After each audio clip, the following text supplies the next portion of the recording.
At last Photokina, Fujifilm made a huge announcement, and today we have hands-on on it, so keep on watching.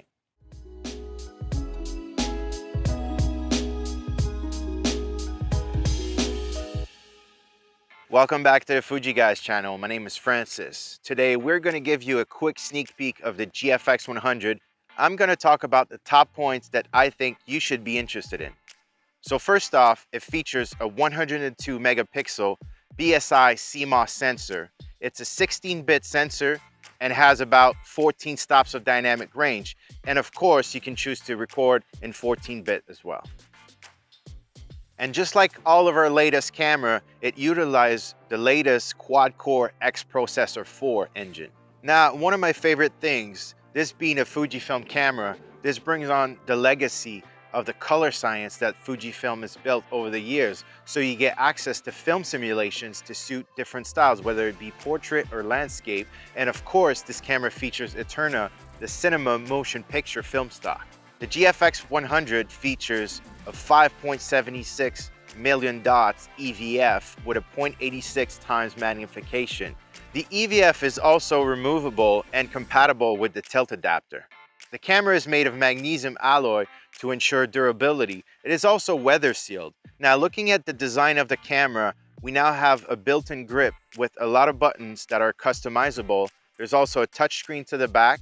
And unlike all of our Fujifilm cameras, we've gone away from the dial kind of design to go back to a more traditional front and rear command dial operation. Now, on the vertical grip, you will find duplicates of the buttons you would find on the normal grip, including the AF joystick and the Q menu button, as well as function buttons. On the back of the camera, it features a 3.2 inches LCD display, which, as I said before, is a touchscreen. It is still a three-way tilt, so it is good for low and high shooting, also as portrait shooting if you want to use the LCD. If you want to clear out that screen, just under the LCD screen you have a new sub monitor which can display 6 or 8 settings from your camera. So if you want to clear out your screen to have it clean, you can have these information displayed on this sub LCD. Looking at the top of the camera, you have a newly improved and bigger sub LCD monitor that is sharper as well, and you can display 3 different types of display, including some virtual dials. Looking at the ports on one side of the camera, you have a mic input as well as headphones if you want to shoot video. You do have USB-C connection for transferring your pictures, charging the batteries in the camera, or actually powering the camera itself. Under that, you have a micro HDMI connection if you want to connect your GFX100 to a 4K recorder, for example. And then right under that, you do have an AC 15 volt to connect the GFX100 to a constant AC power if you need to. On the other side of the camera, you do have a 2.5 millimeter connector for a remote.